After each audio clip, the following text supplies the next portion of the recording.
traço sobre a língua, ele é maravilhista e atração social. Porque um país que ao mesmo tempo ajudar as crianças com câncer que estão em tratamento em um hospital em São Paulo. Em um ano, o caso deve percorrer cerca de 18 mil quilômetros. Ele vai correr mais de 24 horas em prol do Graal, salvando vidas.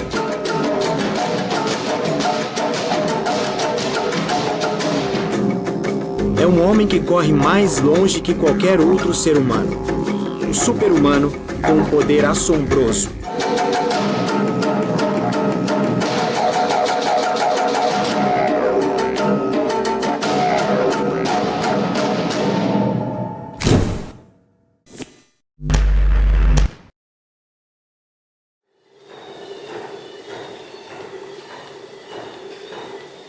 Bom dia, galera! Chegou o grande dia, chegou o dia 10 de outubro de 2020, um ano atípico.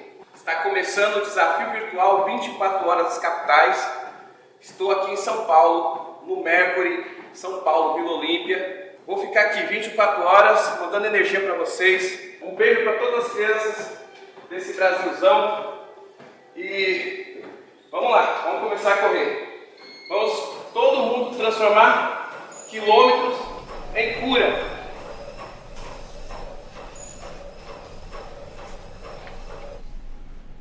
Oi pessoal, o desafio virtual 24 horas das capitais será realizado agora, dia 10 e 11 de outubro. Eu vou ficar 24 horas correndo, andando e falando em prol do combate ao câncer infantil. E eu quero fazer um convite para vocês. Venha junto comigo transformar quilômetros em cura. Entra lá, carlosdiasultra.com.br e faça dessa corrida uma corrida de vida. Um abraço.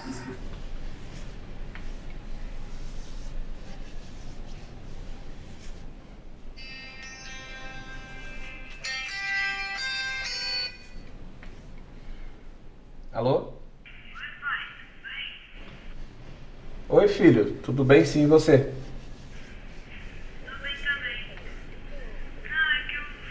Que você vai correr 24 horas sem parar, isso não é perigoso?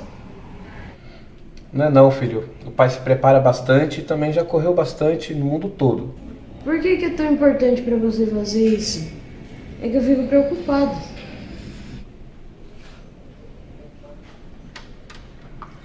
O pai vai contar a história para você. A minha jornada começa no dia 2 de fevereiro de 1975, com uma grande avalanche, com uma grande perda na minha vida. Em 1975 eu tinha 2 anos de idade, só 2 anos. E a sua avó, minha mãe, a Lili, ela trabalhava na mesma empresa que meu pai, Joaquim.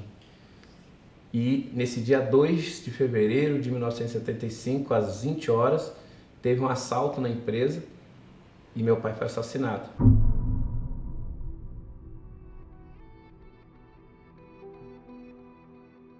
Então ali, nesse dia, é um dia que marca muito a vida da minha mãe e de todos nós. E naquele momento nasceu a minha grande inspiração para buscar meus sonhos, que é a minha própria mãe.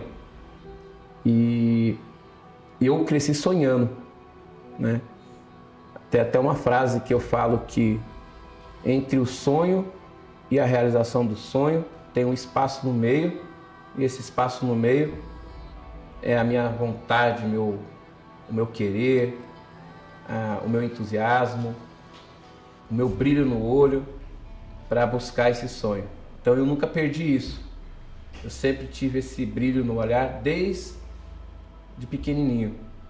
Então lá atrás, com essa grande perda, eu aprendi a olhar ao lado, ao redor, ao meu redor, com mais atenção.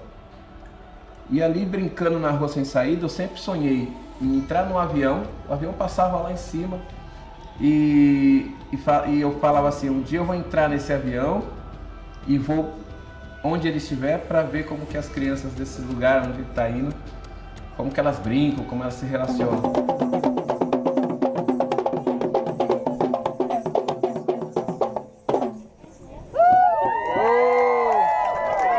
Hey! Merci! Bonjour! Bonjour! Bonjour! Bonjour!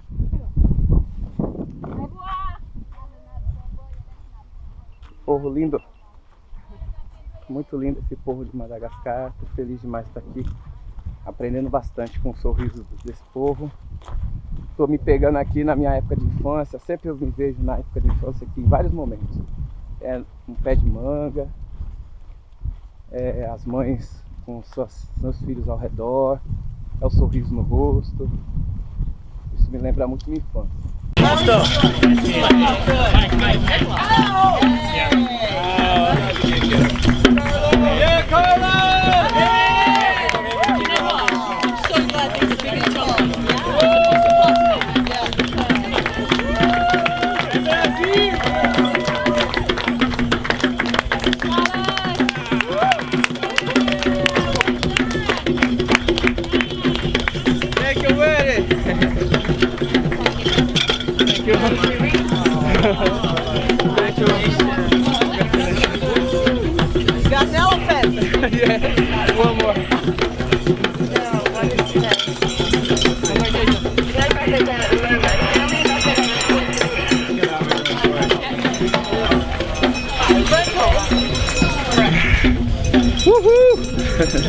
Com 12 anos de idade, eu fui lá do lado na doceria do seu Valdir e pedi para trabalhar, e ele me deu uma caixa de doce. Nessa época eu andava 15 quilômetros, que era a distância de uma São Silvestre. A gente deu uma força para ele no começo, ele trabalhava com a gente, depois ele resolveu seguir essa carreira dele aí de corredor, aí, atleta, né? Só tenho que tirar o chapéu para ele, porque ele realmente é um cara que merece. Então ali naquela época, com 12 anos de idade, eu aprendi a me relacionar com pessoas diferentes, de lugares diferentes, de profissões diferentes, né? Com 12 anos de idade, eu comecei a me relacionar com o mundo. Eu joguei futebol nos campinhos de terra de São Bernardo do Campo, eu joguei vôlei, eu joguei o handebol, fiz ciclismo, fui paraquedista, e aí, com 20 anos de idade, a corrida foi protagonista. Eu comecei na Vila Prudente numa prova de 10 quilômetros. Não importava se você ia correr em 1 hora, meia hora ou 2 horas. O importante é que você iria percorrer os 10 quilômetros. Então eu falei, é esse esporte que vai fazer diferença na minha vida. E assim aconteceu. Eu comecei a correr 10, 15 quilômetros, que é a distância da São Silvestre. Eu comecei a correr, fazer meia maratona. Depois veio a maratona, a primeira maratona que eu corri foi dia 5 de outubro de 95, saindo do estádio do Pacaembu, em São Paulo, percorrendo toda a cidade, chegando no Ibirapuera. Em novembro de 97, eu experimentei correr 100 quilômetros em Cubatão. E ali eu conheci pessoas extraordinárias, atletas renomados tanto no Brasil como fora do Brasil. Poucos meses antes dessa prova, eu tinha conhecido um ser humano incrível, que foi o Herói Fung, que se tornou não só meu treinador, se transformou no meu mentor. Tanto o mental como o fisiológico. A parte neuro e fisiológica dele é um pouquinho acima da média. Por que eu digo um pouquinho acima da média? Por exemplo, para fazer hoje em dia o que ele faz, não é fácil, né? Inclusive nesse país que a gente está, do jeito que está, a gente não tem reconhecimento nenhum, né? Então o Carlos foi uma pessoa sempre que teve um mental acima da média, né? É determinado, não é qualquer um. Essa é a segunda etapa, um dia difícil, estamos aqui nessa areia fina, subindo, não rende, você tenta render, mas não, por mais que a gente tenta fazer ritmo. Pra cima é esse. Tem que tentar segurar bastante energia para os próximos dias. Carlos Dias, segunda etapa, subindo as duninhas do deserto de Wadirum. Um beijo, filho. Papai te ama. Saudade. Muito vento. E a gente tá subindo as dunas. Quando chega lá em cima, é muita areia, muito vento no rosto. A areia cansa muito a gente. Não desenvolve, não dá pra você desenvolver uma corrida nessa areia. Fica quase impossível. Vamos lá. O dia está terminando. Brasil, Carlos Dias. Muita areia. Terceiro dia. O herói, ele mostrou um caminho de equilíbrio entre o esporte e a vida. Ele mostrou para mim que não era só ir lá buscar uma medalha, um troféu, um recorde, mas o que aquilo tudo iria somar para o meu dia a dia. O herói foi uma das pessoas mais importantes dentro da corrida que seu pai, conheceu até hoje. Eu também tive um time, e tenho um time muito grande, que são os fisioterapeutas da Fisioforte Sport, lá do Joaquim Grava, que são especializados em fisioterapia esportiva. Então, eles me ajudaram a equilibrar meu corpo, a desenvolver meu corpo para enfrentar ambientes como altitude, areia, sal, pedra. Trabalho com o Carlos principalmente é preventivo. Só que tem hora que ele, por excesso de treino, para as atividades que ele faz, ele vem com umas dores, ou com inflamação, já pegamos tendinites, contraturas musculares, que nós tivemos que trabalhar com a fisioterapia para melhorar essas dores e deixar ele pronto para as provas. O Carlos, o que a gente faz também? Quando ele viaja, a gente passa tipo uma lição de casa. Carlos tem que fazer isso, uns exercícios de manutenção. E de vez em quando ele está com uma lesão, ele liga para a gente. Então hoje com o WhatsApp, facilitou muito, porque a gente pode filmar o exercício e passar para ele onde ele está. Além de estar fazendo uma fisioterapia preventiva, por exemplo, agora ele vai ter uma outra prova. Então o que a gente vai fazer? A gente vai dar uma base muscular, trabalhar a estabilidade do quadril, trabalhar o tornozelo, o joelho, dar uma base cardiorrespiratória e ensinar para ele o que ele tem que fazer no dia que está sobrecarregado, um dia que inchou o joelho, um dia que o tendão está dolorido, o que ele pode fazer, o que ele não tem que fazer. Então a fisioterapia, além de tratar depois da lesão, tem essa função do paciente que tem uma alta, de uma lição de casa, você tem que fazer esses exercícios para sempre. Então é uma manutenção. Toda vez que eu entrei num ambiente desse, eu não fui sozinho, eu fui com diversas mãos. E os fisioterapeutas da Fisioforte Sport foram peça-chave na minha jornada para ter sucesso. Para qualquer atividade que a gente faça na vida da gente, né? Seja uma carreira esportiva, seja uma carreira profissional, né? Outras atividades, na verdade, acima de tudo, a gente tem que ter o quê? Um foco, uma determinação. E, acima de tudo, disciplina. À medida que a gente vai tendo esses fatores, né, ao longo da nossa vida, então a gente, querendo ou não, a gente vai ficando mais forte interiormente. Porque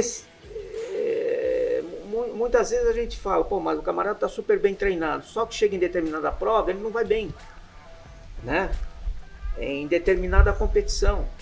Então, quer dizer, faltou alguma coisa. Então, eu acho que, acima de tudo, o que prevalece aí é a determinação e o foco da pessoa naquilo que ela está buscando. Um belo dia, eu sabia, mas um belo dia eu estava de carro na Anchieta, e eu olho assim, estava o bicho 7h30 da manhã, correndo na margem da rodovia. Aí eu falei, ô meu, entra aqui, eu vou te dar carona. Ele falou, não, faz parte, não, eu gosto de fazer isso. Então. Aí brinquei com ele e depois fui conversar com ele a respeito de como é que ele estava fazendo. Ele falou, diariamente, só em caso de chuva forte, eu evito, eu acordo, vou correndo, já deixo minha roupa de trabalho, chego lá, tomo um banho e tomo um café e vou trabalhar.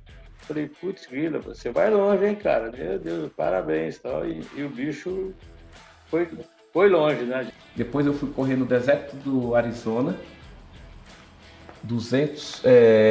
432 quilômetros em 6 dias. Eu fiquei em 7º no mundo, né, com atletas de mais de 40 países. E ali eu fiz um grande amigo, o Paul, que cedeu a casa dele para mim. Eu fiz amizade com os filhos e eu me senti em casa. Nesse ano, foi um ano também muito especial, em 2003, porque lá na casa do Paul, em Phoenix, no Arizona, eu abri uma revista de corrida e aí eu vi uma prova no meio da floresta amazônica, a Jungle Marathon. Era a primeira vez que ia ter uma prova no meio da floresta amazônica de 250 quilômetros, onde atletas teriam que atravessar durante 7 dias a floresta crua, com uma mochila nas costas, gerenciando tudo que você tinha na sua mochila. E aí meu coração bateu forte ali. E eu falei, eu vou fazer essa prova. 2 meses depois de ver essa notícia na revista, eu estava sentado em São Paulo com o organizador da prova, que veio da Inglaterra. E ali eu fui aprovado para ser um dos atletas a participar da prova.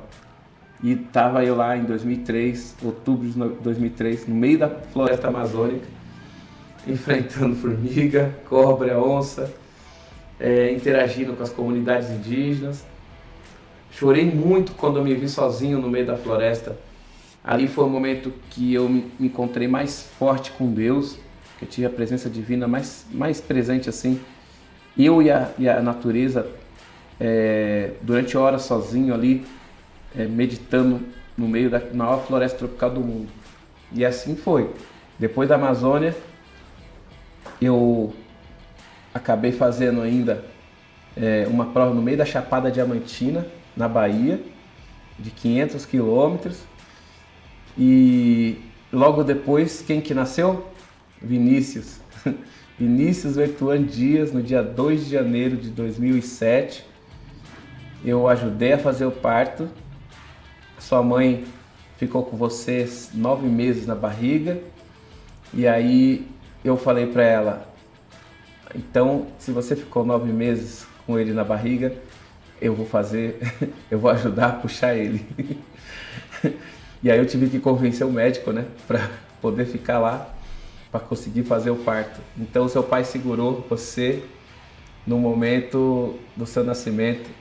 Eu fui um dos primeiros a pegar você junto com o médico, e aquele momento foi o momento mais feliz da minha vida, o mais emocionante. E ali o caminho, a jornada ficava muito mais rica, tinha um significado muito maior para mim.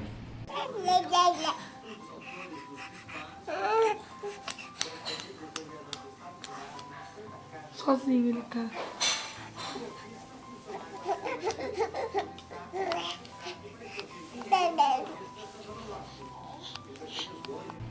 Muitas pessoas falavam assim, agora você é pai e vai parar de fazer essas corridas malucas, né?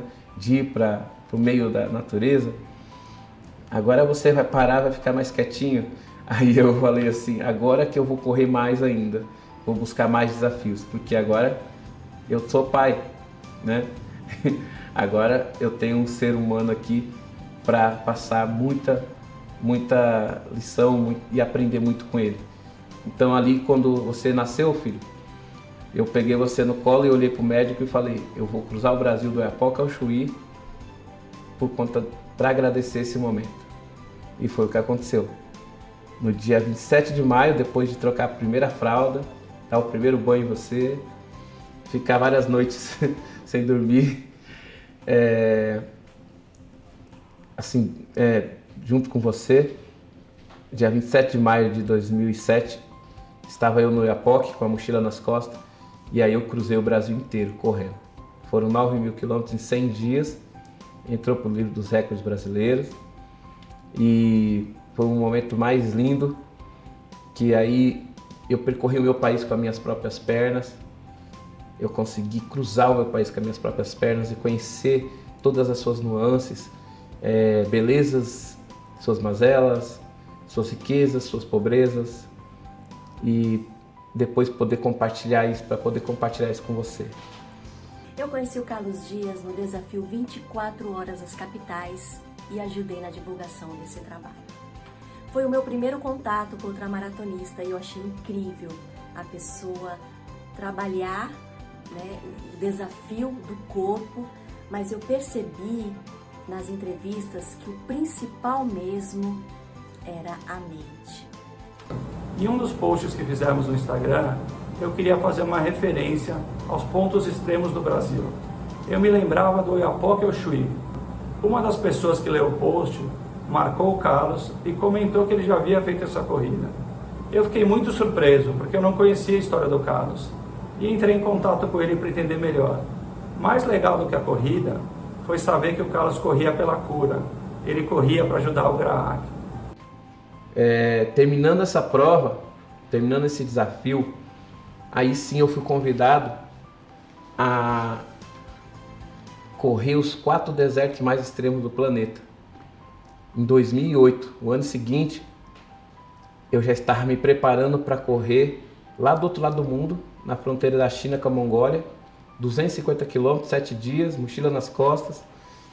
Ia fazer parte de uma das provas mais difíceis do mundo, que era a Copa do Mundo de Desertos. Ali eu fiz parceria com a Escola Paulista de Medicina, fiz parceria com o Joaquim Grava, e aí eu conheci o GRAAC, né? O GRAAC eu conheci quando fui fazer um exame, né, nesse check-up que eu estava fazendo, e aí eu conheci o GRAAC, e aí eu pensei, eu tô indo para a China pensando no quê? Em ser o primeiro sul-americano a correr lá, tá brigando entre os 50 melhores, eu vou buscar a primeira vez que vai ter uma medalha do Brasil lá. E aí quando eu conheci as crianças do GRAAC, eu pensei totalmente diferente. A minha sensibilidade foi outra. Eu falei que a partir daquele momento eu ia correr por elas, não só pela medalha, não só pelo recorde. E ali, em junho de 2008, eu fui para a China, já correndo, pensando em percorrer os 250 km do deserto de Gobi, oferecendo essa energia, mandando uma mensagem para as crianças que estavam no hospital. Carlos Dias, você é o nosso super-humano. Continue correndo, não desista. Nós estamos aqui no setor de reabilitação do GRAAC, do hospital que você nos ajuda as nossas crianças com câncer. Não desista. O GRAAC foi fundado por um grupo de pessoas, e entre eles o Dr. Jacinto, a Dona Leia, depois o Sérgio Amoroso, e eu trouxe a ideia de fazer o GRAAC lá nos Estados Unidos. Nós tínhamos muita vontade de começar a curar melhor as crianças, isso era o início de 1900, na década de 1990, e foi possível então, graças à ajuda de empresários, de médicos, de enfermeiras e de outras pessoas que participaram junto desde o começo, começamos a alugar uma pequena casinha que era dentro da Escola Paulista de Medicina. Eu acabava de ganhar um concurso como professor da Faculdade de Medicina do Departamento de Pediatria e conseguimos então alugar na Rua Botucatu uma pequena casa onde começou o ambulatório. A partir dali, com a chegada de maior número de pessoas, foi possível ir juntando pessoas que queriam ajudar a melhorar as chances de cura das crianças com câncer. Aqui no Brasil, o índice de mortalidade era muito alto ainda. E eu tinha ido ver nos Estados Unidos resultados muito melhores. Então, praticamente em 7, 8 anos, a partir do início do GRAAC, nós conseguimos construir um prédio. Ficou pronto em 1998, com 11 andares. E a partir daí o hospital se tornou uma referência nacional mesmo para tratamento de crianças e adolescentes com todos os tipos de câncer. A partir daí a gente cresceu muito e hoje nós temos 2 grandes prédios e somos um dos maiores hospitais de criança e adolescente com câncer da América Latina. E como você nasceu com muita saúde, que eu tive essa felicidade, esse presente divino de você nascer com saúde e eu tenho saúde, eu tinha que agradecer isso. E agradecer é você ajudar outro. né, e eu tinha que ajudar as crianças do GRAAC. Como eu fui para a China, e só tinha eu de sul-americano lá, e aí tinha uma americana que correu no terceiro dia comigo, nas montanhas mais altas da Mongólia. Ela começou a perguntar várias coisas. No meu inglês, mais ou menos, eu respondia e ensinava o português para ela. Aí ela perguntou uma hora assim, por que você corre com essas sandálias, né? Aí eu falei, porque elas são confortáveis e é meu patrocinador. E ela falou, e por que você está sempre sorrindo? Aí eu falei, porque tinha crianças no hospital lutando contra uma doença grave e eu não podia estar aqui fazendo a coisa que eu mais amo, carrancudo.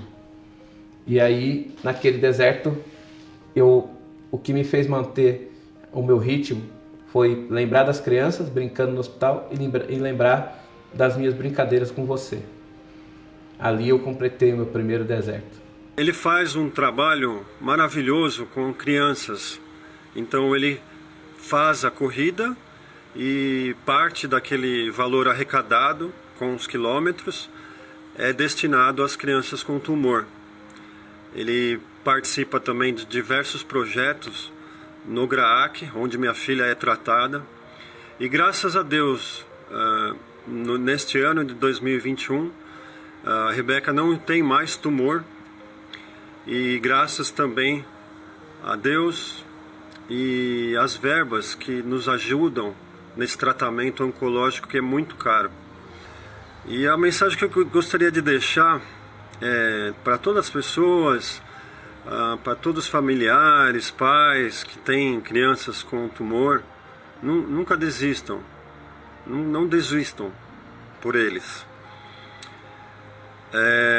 É muito difícil, é muito duro essa jornada da cura do tumor, mas ainda há uma chance, sempre. Um trabalho muito bonito, porque ele é um ultramaratonista, tem eventos durante o ano em várias capitais do Brasil e no exterior, e a grande parte deles é sempre com uma porcentagem para o GRAAC, fazendo com que, além de receber o dinheiro, exista muita capacidade dele divulgar o GRAAC pelo Brasil afora e pelo mundo afora, na verdade. Então a gente fica muito feliz de saber que pessoas da sociedade civil compram a causa da criança com câncer. E esse dinheiro, esses valores doados viram remédio, vira seringa, vira agulha, vira o aparelho que a gente precisa. E o GRAAC hoje é um hospital que faz desde tratamento de tumores na cabeça, retira neurocirurgias, retira tumores de criança pequenininha, faz transplante de medula óssea, tem capacidade para poder fazer cirurgias de tumores ósseos na perna, tirando o osso, não precisando, a maioria das vezes, fazer amputação, mas colocando uma prótese dentro do osso, tratando leucemias com as drogas mais modernas e tendo realmente uma condição de poder oferecer para a criança brasileira todas as chances de cura com qualidade de vida. Para vocês terem ideia, no ano passado o GRAAC atendeu já perto de 5.000 diferentes crianças, tendo uma taxa de cura acima de 70%. E aí, essa menina que ficou perguntando nas montanhas, ela percorreu mais de 15 horas comigo, subindo e descendo montanha. Ela era a âncora da CNN. E saiu uma grande matéria na CNN falando do atleta brasileiro que correu em prol de crianças com câncer. Então ali eles divulgaram pela primeira vez o hospital, a causa do combate ao câncer infantil. Depois daquilo eu fui para o Saara, o deserto mais quente do mundo, subi dunas gigantescas, enfrentei tempestade de areia e cheguei nas pirâmides do Egito, onde que o mundo, né, está no imaginário de todo o planeta, a imagem das pirâmides. E eu tive a honra de chegar, depois de 7 dias, correndo 250 quilômetros, chegar nas pirâmides do Egito. 15 dias depois, eu fui para o lugar mais frio do mundo, Antártida. Peguei um navio em Ushuaia, ficamos 3 dias sacolejando no navio na passagem de Drake. A passagem de Drake, filho, ela é um local onde o encontro das águas quentes se encontra com as águas frias e forma uma turbulência gigantesca e muitos navios ficam ali. Nesse período de passagem, na passagem de Drake, eu fiquei preso na cama com cinto de segurança para não voar, de tão intensa era o chacoalho do navio.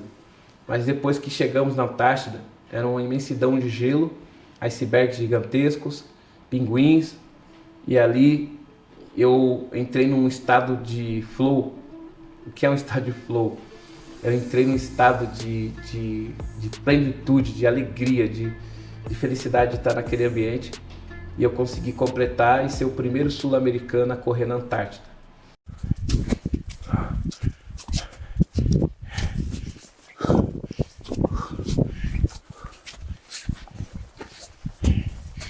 Vamos subir na montanha.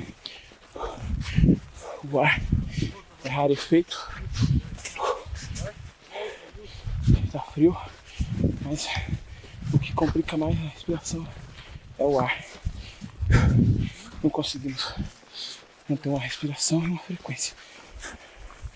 Mas estamos indo.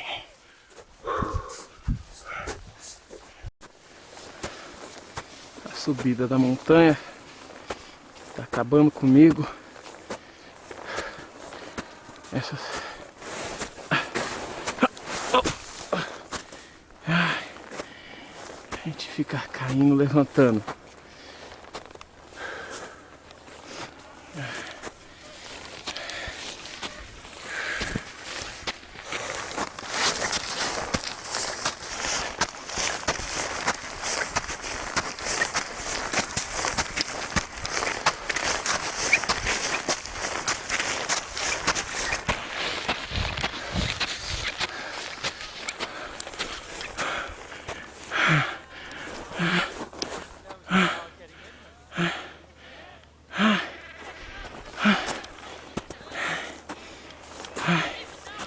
Vamos lá, gente. Ai. Meu filho, papai te ama, filho. Ai. Obrigado pelas mensagens. Obrigado pelas mensagens. Ali eu fiz muitos amigos importantes da Rússia, da Escócia, da Coreia, do Japão, dos Estados Unidos. Amigos que me ajudaram bastante dentro daquele ambiente tão extremo que era a Antártida. E 2 meses depois que eu ter feito a Antártida, eu completei os 4 desertos no Atacama, o deserto de sal, o lugar mais seco do mundo. Enfrentei vulcões, planícies gigantescas de salar. Encontrei o sal de todos os seus formatos, né? Em lama, em cristal, em água. O sal estava presente em tudo. E aí eu completei os 4 desertos mais extremos do planeta.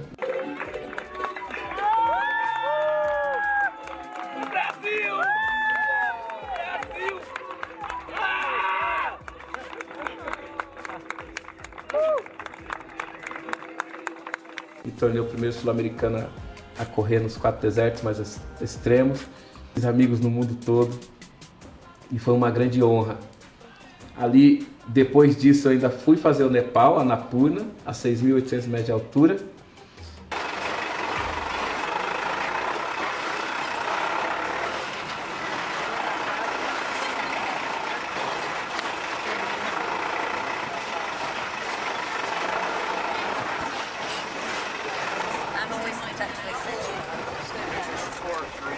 Chegada para o acampamento, passando aqui a montanha aqui, que o ônibus passa muito rente a desfiladeira, perigoso. Estamos chegando aqui no acampamento agora, uma coisa linda, estão com muita música, recebendo aqui, vejam só.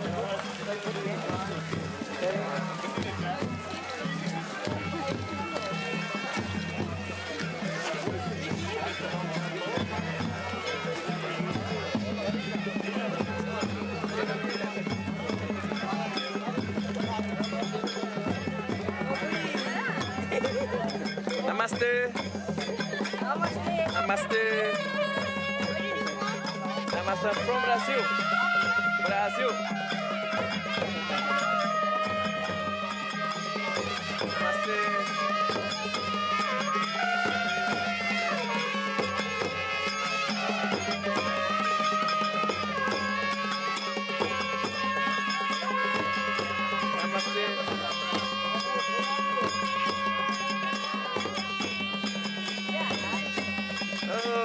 Thank you. Namastê. Namastê. Namastê. Namastê. Namastê.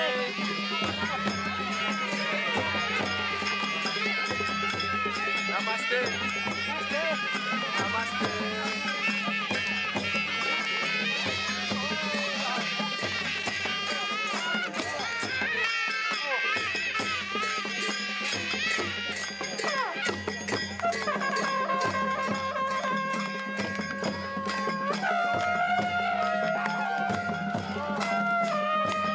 Namaste. From Brazil. Yeah. Aí, Mônica, namastê. Em 2013, ele estava fazendo um desafio e eu recebi um telefonema dele dizendo se eu podia ajudá-lo, pois ele estava muito só, muito cansado, e era um trecho assim muito difícil dele fazer. Então combinamos um encontro na cidade de Primavera do Leste, e lá fui eu com a minha mochila ajudá-lo.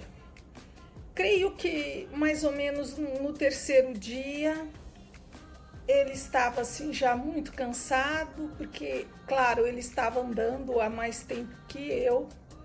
Começou a chover muito e era um percurso longo. Nós andamos em torno de 50 quilômetros aquele dia. E de acordo com as informações, nós iríamos passar a noite em um posto de gasolina à beira da BR. Mas quando nós chegamos nesse posto, era um posto abandonado, não tinha ninguém, sem nenhuma cobertura, e chovia muito, mas muito mesmo. E resolvemos passar a noite ali mesmo. Eu encontrei um papelão, eu estiquei e nós dois nos ajeitamos ali. E o Carlos Dias virava para cá, virava para lá e ele falava: Mônica, eu não estou conseguindo dormir. Então eu comecei a cantarolar, a contar historinhas infantis até ele dormir. E ele pegou no sono. Mas antes de dormir, eu abri os nossos squeezes, deixei aberto para colher a água da chuva. E aí eu tive uma grande alegria, e você é um fã dele, né?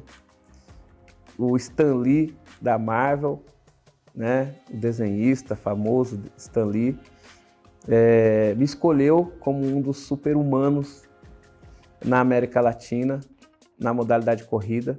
Eu fui eleito, né, o super-humano das corridas aqui na América Latina, pelo Stan Lee. Ele criou um programa nos Estados Unidos, Super-Humanos da América do Norte, e na América Latina, Super-Humanos da América Latina, e eu fui eleito super-humano nas corridas, não porque eu venci todas as corridas, não porque eu sou melhor que um outro atleta, não, por eu ter corrido esses lugares mais extremos do planeta e não ter nenhum tipo de lesão, e por eu ter abraçado uma causa importante. Carlos Dias foi um encontro totalmente inusitado, mais de 10 anos atrás. Chegou na recepção do resort com uma bandeira do Brasil nas costas e uma mochila, e explicando que ele estava correndo pelo Brasil, defendendo esse projeto social de arrecadação de fundo por cada quilômetro que ele estava correndo, né? E uma história assim que você não está esperando isso, né, na recepção. Então ele procurava apoio, né, para passar a noite, para poder continuar o caminho dele. E foi assim que nos conhecemos, e foi assim que iniciou uma história de 10 anos de amizade que dura até hoje, e principalmente 10 anos de respeito e de admiração. E isso vem lá atrás da energia que minha mãe passou sempre, do herói Fung nos treinamentos de trilha, dos fisioterapeutas, das suas brincadeiras, do observar as crianças no hospital. Então tudo isso daí trabalha a nossa humanidade. A gente não pode esquecer nunca, de fortalecer todos os dias a nossa essência, a nossa humanidade. Depois de ter sido eleito super-humano da América Latina, eu ainda cruzei os Estados Unidos, de leste a oeste, e também circulei o mapa brasileiro, 18.250 quilômetros. Esse desafio foi o mais difícil da minha vida. Por quê? 40 dias antes de começar esse desafio, eu perdi minha mãe, a sua avó. Você só tinha 3 anos nessa época. Está muito claro ainda na mente. Dia 1º de agosto de 2010, um domingo de manhã, ela faleceu com aneurisma. E ali eu fiquei sem chão, fiquei totalmente desnorteado, com a pessoa que torceu muito, que sempre incentivou, que foi a pessoa incrível para que eu conseguisse pensar nos meus sonhos. Então ela estava cumprindo o ciclo dela. Então a partir dali, eu não sabia se eu ia conseguir correr de novo. Mas 40 dias eu fiquei totalmente fora do ar. E uma palavra que ela deixou foi o que me deu o motivo para dar o start nesse desafio. Tinha uma palavra que minha mãe deixou que foi: nunca deixe nada pela metade. Eu lembrei disso. E aí isso virou um mantra. Eu falei, eu não posso deixar nada pela metade. E aí eu dei a largada do desafio no dia 24 de setembro de 2010, mesmo muito fraco, muito triste. Os primeiros 20 dias foram os piores da minha vida, na estrada. Eu só chorava e questionava. E a corrida se transformou numa grande psicóloga, porque a cada quilômetro que eu ia avançando na estrada, eu ia me fortalecendo. Até chegar aquele dia lindo, 325 dias depois, chegando no Ibirapuera, eu te encontro novamente, e a emoção foi muito grande.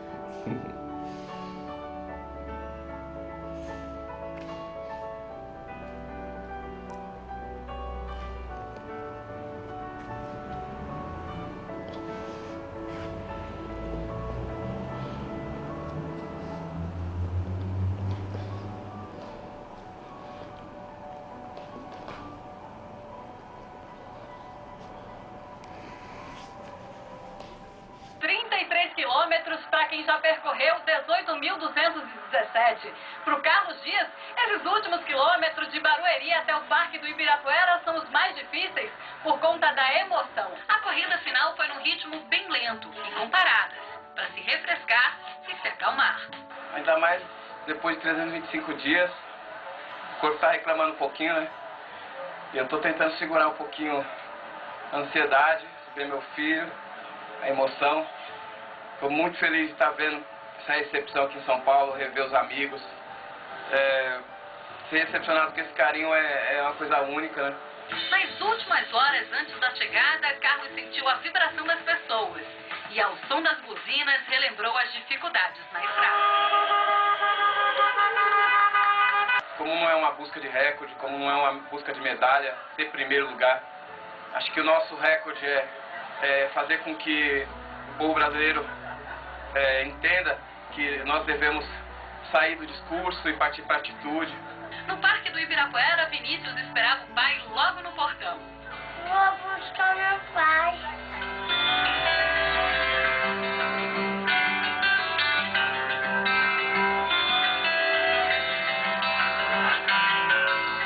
Até a entrada da Feira Brasil Sport Show, Vinícius correu com o pai e com a bandeira do Brasil. Nela, fotos da família. O beijo foi na mãe de Carlos, que morreu pouco antes de ele começar o desafio. É a primeira vez que eu chego no desafio e eu não tenho um abraço dela aqui. É muito difícil. Dentro da feira, quem esperava Carlos eram as crianças E para presentear a conclusão de uma missão tão difícil, um presente, que não era especificamente para o Carlos. O cheque de R$30 mil vai para o GRAAC. Claro, porque não era por ele que Carlos Dias corria, era por eles. Deus me deu o privilégio de ter saúde, de ter um filho lindo aqui com saúde, irmãs, amigos. Através do esporte eu conheci praticamente o mundo inteiro. E o que elas enfrentam logo no início da vida, você ter que, uma criança de 2, 3, 4 anos, ter que ficar no hospital tomando agulhada, né? Eu acho que não dá para comparar. Elas são realmente guerreiras, elas são muito especiais. Eu aprendi muito com essas crianças. Elas me fortalecem muito. Então eu vou seguir incansavelmente como um soldado no combate ao câncer infantil.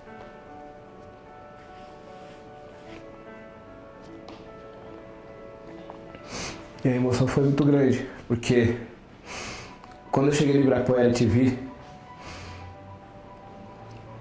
vi as crianças também, ali eu vi o tamanho da minha força, o tamanho que a gente tem num planeta, a força do sonho, a força do acreditar, a força do que você pode transformar o seu cenário, né? Eu circulei todo o mapa brasileiro correndo no momento mais fraco da minha vida. Mas tendo uma causa por trás, como ajudar as crianças no hospital, que eu vendi cada quilômetro a R$2 para arrecadar para o hospital, e tendo você como a minha grande inspiração, né, como filho, como minha fortaleza gigantesca, eu vi o tamanho da força que eu tenho na busca dos meus sonhos. Ali eu tive certeza que eu posso fazer tudo aquilo que eu imaginar. Estamos começando agora o longo dia, 5ª etapa. Vamos correr no Salar agora.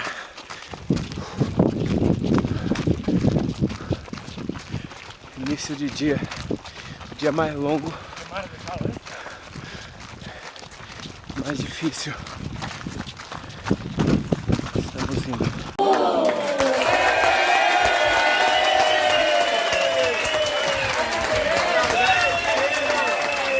Vamos, Espaço Verde! Começando aqui, na véspera agora da largada aqui da Namibia Race.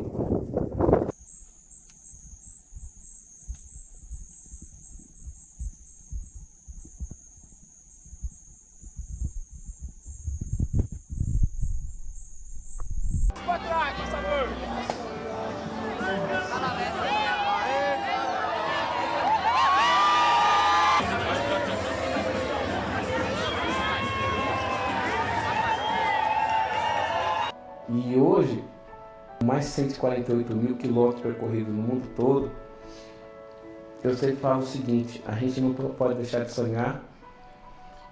Todos os dias a gente tem que construir nossa jornada, ser protagonista da nossa história. E o que eu deixo para você de conselho é que você siga sendo essa criança incrível que você é, um grande amigo, estudioso, que gosta de esporte, que gosta de talento, e siga sendo protagonista da sua história, filho, tá bom? O pai te ama demais, eu só tenho a agradecer a corrida, o esporte, por ter me proporcionado momentos tão incríveis e por ter você como meu filho nessa jornada toda. Eu realmente me sinto um ser humano muito privilegiado por ter percorrido 148 mil quilômetros nesses 27 anos. E daqui para frente, eu não paro de sonhar. Todos os dias eu desenho desafio, todos os dias o que me move é o novo, é percorrer novas trilhas, percorrer novos caminhos. Seja protagonista da sua história.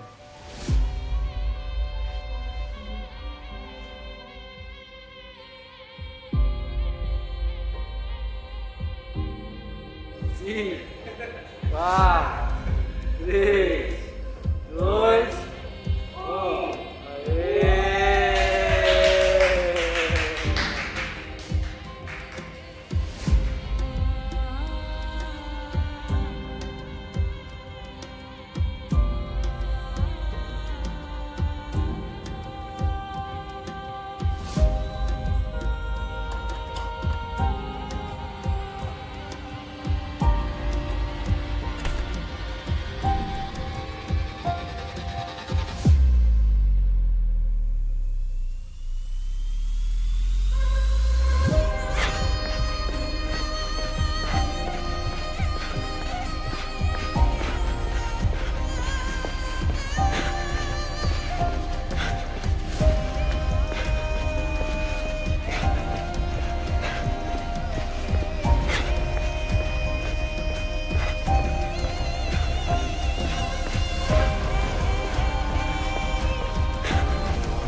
Agradeço aos meus pais, meu filho e todas as pessoas que apertaram a minha mão nessa jornada.